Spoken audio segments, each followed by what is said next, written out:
Bueno, hola chicos, ¿cómo están? Bueno, bienvenidos a esta segunda parte del año.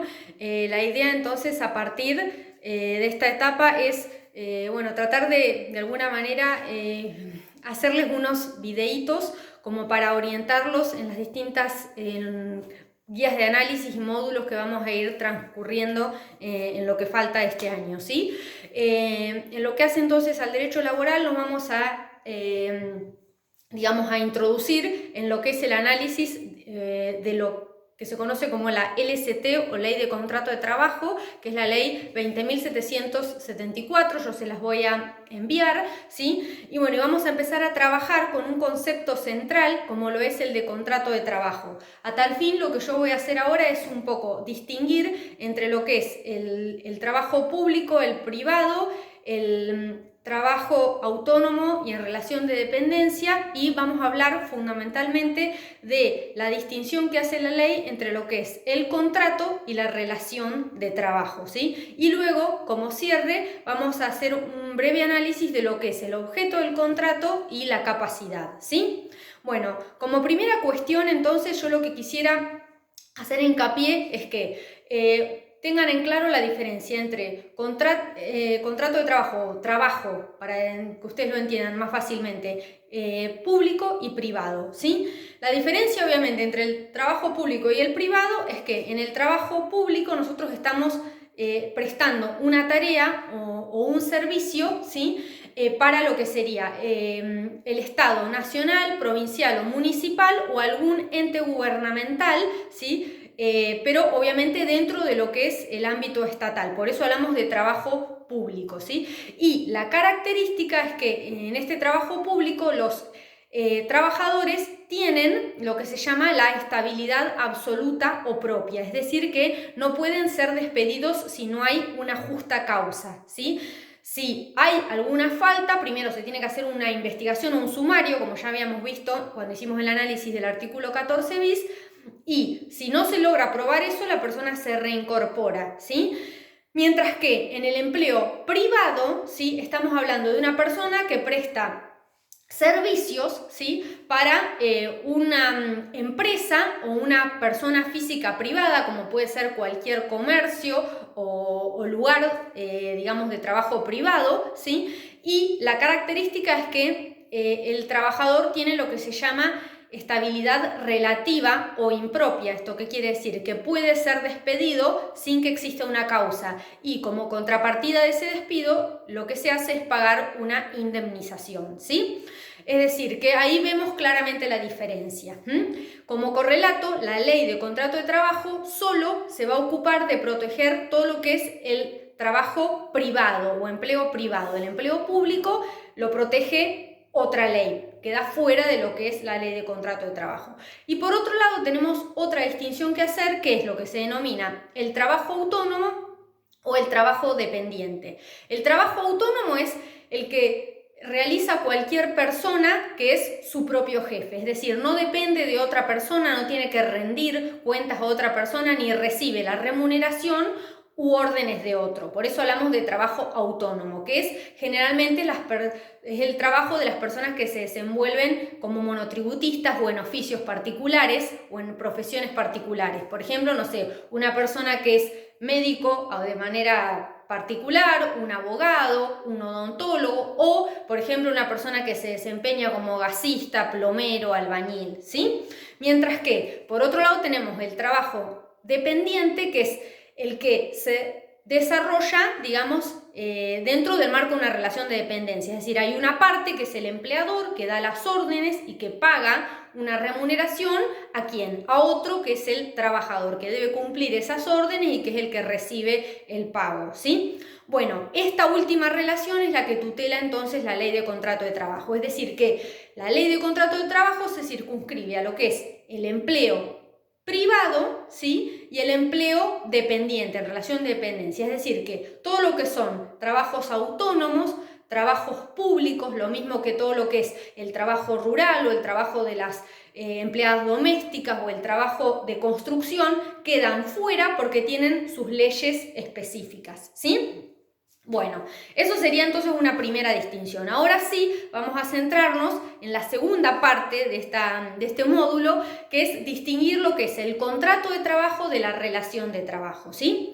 Ustedes van a ver que todo lo que hace al contrato de trabajo está previsto en el artículo 21 de la Ley de Contrato de Trabajo, mientras que la relación está prevista en el artículo 22, ¿sí? Cuando ustedes lean, digamos, esos dos artículos, van a ver que prácticamente no hay distinción. Prácticamente el 90% de los dos artículos dicen lo mismo. Pero ¿cuál es la diferencia? Cuando hablamos de contrato, si el contrato lo regula el artículo 21, habla de que hay una parte que es el trabajador, que siempre recuerden es una persona física que se obliga a prestar un servicio o a realizar una obra para otro, que es una persona física o jurídica, que es el empleador. A cambio de eso recibe una remuneración, ¿sí? Y, digamos, cuando se habla de contrato, se habla que, digamos, la última parte del artículo habla de que se cumplan ciertas formalidades o dentro de las formalidades o tipologías que prevé la ley, ¿no? Entonces, ahí nos damos cuenta de que estamos dentro de un contrato de trabajo, ¿sí?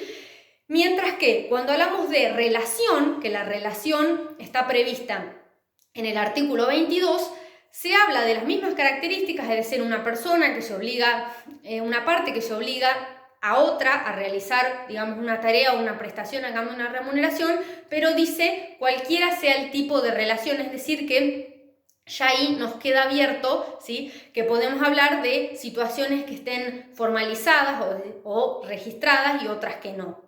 Entonces, siempre tengan en cuenta que cuando hablamos de relación, en relación al contrato o a diferencia del contrato, la relación prevé una situación más informal o más laxa, ¿sí?, para que ustedes lo entiendan. Entonces, como tanto el contrato de trabajo como la relación de trabajo están protegidos por la ley de contrato de trabajo y por un principio que se llama el principio de primacía de la realidad, que tiene en cuenta por sobre todas las cosas no lo que se firmó o la formalidad, sino lo que está ocurriendo en la realidad en vivo y en directo. Por eso es que la ley hace esta distinción y nos da la posibilidad de que se den tres situaciones, ¿sí? La ley prevé que se puede dar, ¿sí?, las siguientes tres situaciones: que exista contrato de trabajo, ¿sí?, con relación de trabajo. ¿Esto qué quiere decir? Esta sería la situación óptima, ¿sí?, en la cual tenemos una persona que efectivamente presta un servicio, es decir, hay una relación de trabajo, ¿sí?, y por otro lado, que se está cumpliendo todos los días, tenemos un contrato. ¿Esto qué quiere decir? Que la relación, digamos, que el vínculo entre las partes está formalizado bajo algún tipo de contrato, porque se firmó algo por escrito o no, pero en definitiva la relación está registrada. Hay algún contrato, como después vamos a ver, que es a plazo, eventual, por tiempo indeterminado, ¿sí?, pero que existe, digamos, una relación que está formalizada o registrada, ¿sí? Es decir, que cuando hay relación con contrato, quiere decir que se está prestando la tarea efectivamente, es decir, está la relación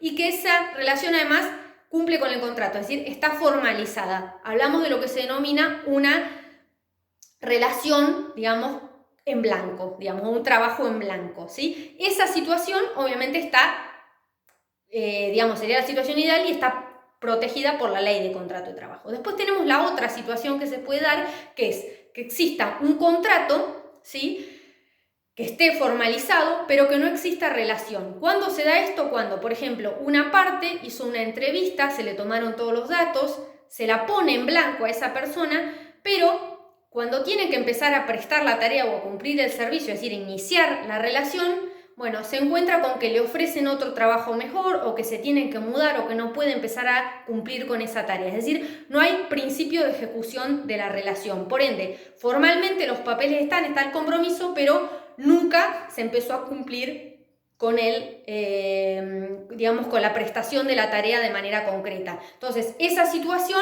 queda fuera de la ley de contrato de trabajo y solamente queda regulada por lo que sería el derecho civil, ¿sí?, o el derecho privado, donde el empleador puede llegar a reclamar algún lucro cesante, ¿sí? Pero bueno, sería una situación que queda fuera de la ley de contrato de trabajo. Y la última situación que se puede dar es que exista, que es muy común, relación de trabajo sin contrato. Cuando hay efectivamente una prestación de tareas, se paga una remuneración o una asignación, pero no hay contrato. Es decir, la relación existe en los hechos, pero no en el derecho. ¿Por qué? Porque no está la relación registrada, y es lo que conocemos comúnmente como trabajo en negro, ¿sí? Y que también está amparado por la ley de contrato de trabajo. ¿Esto qué quiere decir? Que una persona que está en negro, que no está registrada, también, si tuviera algún inconveniente, puede reclamar, ¿sí?, sus derechos amparándose en la ley de contrato de trabajo, porque, como dijimos, lo que prima es la realidad o el principio de primacía de la realidad, ¿sí? Bueno, entonces eso sería para que tengan bien en claro esto. Ahora, volviendo al contrato de trabajo, van a ver que el contrato de trabajo, según lo prevé el capítulo de Caubet, tiene una serie de características, ¿sí? El contrato de trabajo es, dijimos, o una de las características que tiene es que es consensual. ¿Qué quiere decir esto? Que hay consenso o acuerdo de dos partes. Uno que dice yo te voy a pagar y pauto que tenés que cumplir un determinado horario, determinadas características, y otra persona que, digamos, está de acuerdo con cumplir esas pautas y a cambio recibe una remuneración. La segunda característica es que es oneroso. ¿Esto qué quiere decir? Que la persona no va a trabajar gratuitamente o como una dádiva o un favor, sino que obviamente lo hace a cambio de una remuneración. Esto significa que es oneroso, que es lo opuesto a gratuito. La tercera cuestión que es importante que tengan en cuenta es que es un contrato de tipo personal. ¿Esto qué quiere decir? Que cuando yo contrato a una persona para que cumpla esa tarea, esa persona es la que tiene que cumplir la tarea, y de hecho, sobre todo cuando una persona es puesta en blanco, digamos, hay un seguro, un determinado remuneración, determinadas características y demás que son para esa persona, y obviamente el que tiene que cumplir la tarea es esa persona. Pues, por eso decimos que el contrato es personal o infungible. No puede otro venir a cumplir la tarea, no sé, porque yo no puedo ir 2 días, mando a un primo o a mi mamá a que cumpla mi trabajo, ¿no? No, eso no se puede hacer, ¿sí? Por eso decimos que es personal. Por otro lado, decimos que el contrato es de tracto sucesivo, que quiere decir que el contrato de trabajo no se agota con que yo lo cumpla una vez y punto. Ustedes saben que la mayoría de los trabajos, ¿sí?, cuando nosotros nos contratan, no sé, para dar clases, para presentar informes o para, no sé, una persona que trabaja como cajero en un supermercado o en una línea de producción en una fábrica, ¿sí?, su trabajo no es que se agota con que vaya un día o una semana y se termina, sino que es continuo. Por eso decimos que es de tracto sucesivo. Se va cumpliendo en determinados días, horarios que llevan a un mes, a una quincena, una jornada, a un año, ¿sí? Y bueno, por otro lado también dijimos que es un contrato, que es otra de las características, de tipo dependiente. Y acá entra en juego un concepto fundamental que es el de relación de dependencia. Y la dependencia supone 3 aspectos, ¿sí?, que se tienen que valorar. Una es la dependencia económica, la jurídica y la técnica. Son 3. De esas 3, las 2 que no pueden faltar en ningún contrato y que siempre vamos a ver son las dependencias económica y técnica. La económica supone que yo trabajo, digamos, porque me pagan un sueldo, es decir, que supone que hay una relación de tipo económica. Yo cumplo porque otro me paga. La otra cuestión es la dependencia jurídica. ¿Qué significa esto? Que yo cumplo como trabajador porque hay otro que da órdenes. Es decir, que la facultad de dirección, de vigilancia y de dar órdenes la tiene el empleador. Esa es la dependencia jurídica. Y por último tenemos la dependencia técnica, que esa dependencia puede estar o no, ¿sí? Pero lo importante es que cuanto mayor capacitación y conocimiento tenga el trabajador, lo lógico es que haya menos dependencia técnica. Por eso decimos que es inversamente proporcional. En cambio, cuanto más capacitación necesita ese trabajador, ¿sí?, vamos a decir que la dependencia técnica va a ser obviamente mayor, ¿sí? Por eso entonces tengan en cuenta que a mayor conocimiento que tenga una persona, mayor idoneidad, va a tener menos dependencia, y cuando menos capacitación tenga, digamos, o más conocimientos requiera, más dependencia va a tener. Para que lo vean en un ejemplo concreto, ¿sí? Supongamos que una persona que, bueno, tiene experiencia, tiene conocimientos, quiere ingresar, no sé, un abogado o un médico que quieren ingresar en un estudio o en una clínica. Obviamente, esas personas ya tienen estudios, conocimientos, experiencia y demás. Se supone que no va a necesitar que le indiquen qué es lo que tiene que hacer, más allá de que obviamente le van a indicar algunas pautas, pero lo fundamental es que los conocimientos y el cómo hacer las cosas se supone que lo sabe. Por eso es que cuanto más capacitación tiene esa persona, menos dependencia técnica va a tener, ¿sí? Ahora, en el caso inverso, cuando una persona tal vez recién ingresa a trabajar a un lugar y no sabe cómo hacer la tarea, ¿sí? Ahí vamos a tener una persona con menos conocimiento, pero que va a requerir de más capacitación técnica. Y es el caso típico de lo que ocurre, por ejemplo, en una persona que quiere ingresar como primer trabajo a una cadena como McDonald's, por ejemplo, ¿no?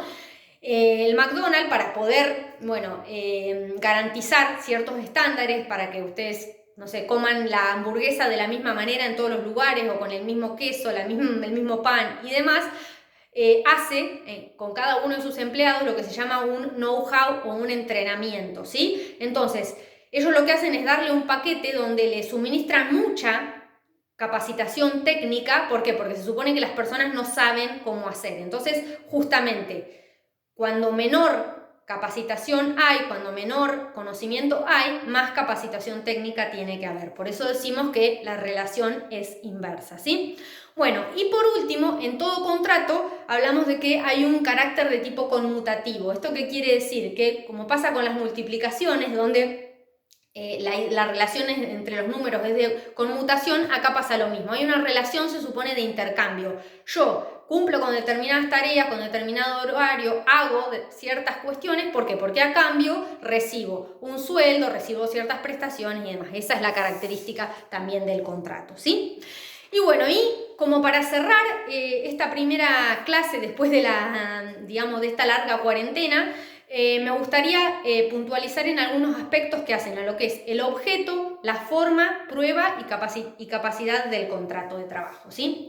En lo que refiere a lo que es el objeto del contrato, tengan en cuenta que así como hablamos que el contrato de trabajo, la ley de contrato de trabajo ampara todo lo que es el trabajo en relación de dependencia y el trabajo privado, también el trabajo tiene que ser lícito y no tiene que estar prohibido con ninguna ley. Por eso es que la ley prevé que puede existir o pueden existir contratos con objeto ilícito o con objeto prohibido. ¿Qué diferencias hay entre uno y otro? Bueno, el objeto del contrato es ilícito cuando es contrario a las leyes, ¿sí? Cuando hay alguna cuestión que es, digamos, que no es legítima o que no está permitida por la ley. Cuando un contrato, por ejemplo, es ilícito, cuando, por ejemplo, involucra alguna actividad delictiva, por ejemplo, que yo conforme una empresa, una agrupación y contrate personas para que trabajen para mí para, no sé, prostituir chicas o tratar o hacer trata de personas o de menores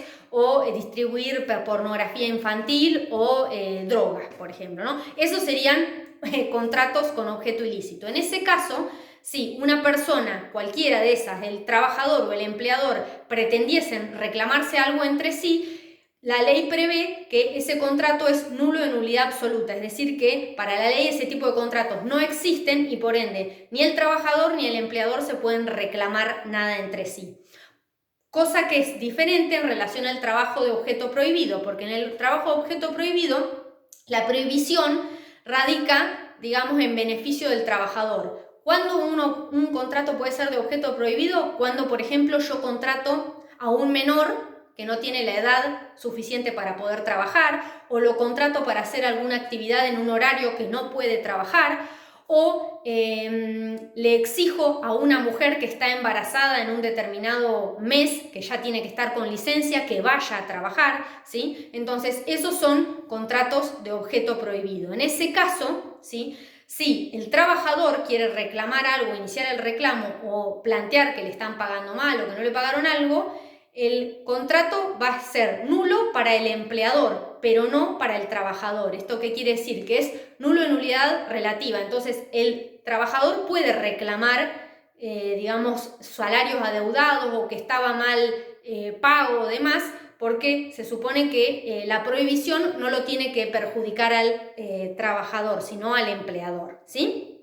Y bueno, y por otro lado, tenemos lo que hace a la forma y la prueba del contrato, que tengan en cuenta que en cuanto a la forma, el contrato de por sí es informal, es decir, que podemos, no es necesario que se sigan solemnidades, sino que la mayoría de los contratos van a ser contratos verbales, algunos puntuales se les va a exigir el contrato por escrito, que ya después vamos a ver cuáles, y con respecto a la prueba, el contrato en sí se puede probar de diferentes formas, a través de la confesión del propio trabajador, a través de testigos, a través de prueba documental como son los recibos, a través de videos, de fotos, de pericias, ¿sí? Hay muchas formas de probar el contrato. Y por último, en lo que quiero sí hacer hincapié es en el tema de la capacidad para poder trabajar. Esta partecita se las recalco bien porque en el capítulo de Caubet esa parte está desactualizada, ¿sí? Y entonces tengan en cuenta que cuando hablamos de capacidad, digamos, para trabajar, la ley ha sido modificada, ¿sí? Por eso yo también les voy a mandar la ley para que vean los artículos de la ley cómo está redactado hoy, ¿sí? A los efectos de que la normativa se adecue a los estándares de trabajo infantil a nivel OIT y a nivel internacional, lo que se hizo fue modificar algunos artículos de la ley de contrato de trabajo y elevar la edad a partir de la cual un menor puede trabajar, ¿sí? O una persona puede trabajar. Entonces, a los efectos de adecuar esto, ¿qué se hizo? Antes, una persona podía trabajar a partir de los 14 años con autorización de los padres o tutores.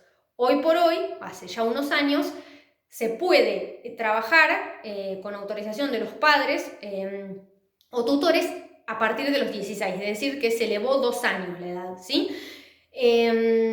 Siempre que sean trabajos diurnos, es decir, hasta las 22 horas no se puede trabajar de noche, y siempre y cuando el horario máximo que se cumpla de trabajo sean 6 horas, ¿sí?